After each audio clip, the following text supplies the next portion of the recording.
Evropska komisija je 17. marca predložila predlog o vzpostavitvi digitalnega zelenega potrdila in predlagala njegovo sprejetje še pred poletjem. Digitalno zeleno potrdilo je po navedbah komisije evropski pristop, ki bo zagotovil, da bodo vsi državljani to poletje potovali varno in s čim manj omejitvami. The certificate will help member states re-establish full freedom of movement in a safe, responsible and trusted manner. Digitalno zeleno potrdilo bo dokaz, da se je oseba cepila proti COVID-19, da ima negativen izid testa in da je prebolela COVID-19. Potrdilo bo brezplačno, na voljo bo v digitalni ali tiskani obliki. It will be available free of charge in digital or paper format and a QR code will help ensure its security and authenticity. Na drugem marčevskem plenarnem zasedanju so evropski poslanci razpravljali o predlogu digitalnega zelenega potrdila. Med razpravo je velika večina poslank in poslancev podprla hitro uvedbo digitalnega zelenega potrdila, katerega cilj je omogočiti varno in prosto gibanje znotraj Evropske unije med pandemijo COVID-19. We aim to have the system in place by June.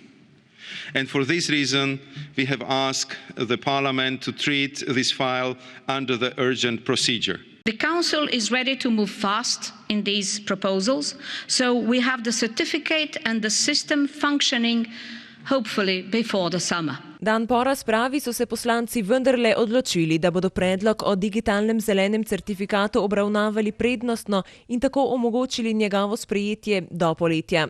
To odločitev podpira tudi Slovenija. Evropska poslanka Romana Tomc je na svojem Twitter profilu zapisala, da je potrdilo vstopnica za več svobode, hkrati pa pokazala zaskrbljenost zaradi zamud pri dobavi cepiv. Sedaj je ključno hitro ukrepanje, je še zapisala Tomčeva.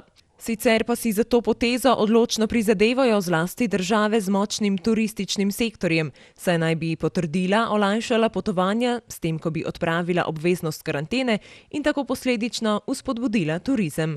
El certificado verde digital y el sello sanitario voluntario para el turismo y la hostelería son iniciativas adecuadas para coordinar la reapertura y garantizar los desplazamientos seguros, pero el regreso de la libre circulación solo será un triunfo si antes se cumplen con el objetivo más apremiante, que es el de acelerar las vacunas. Sistem digitalnega zelenega potrdila je začasen ukrep, povezan s trajanjem pandemije novega koronavirusa.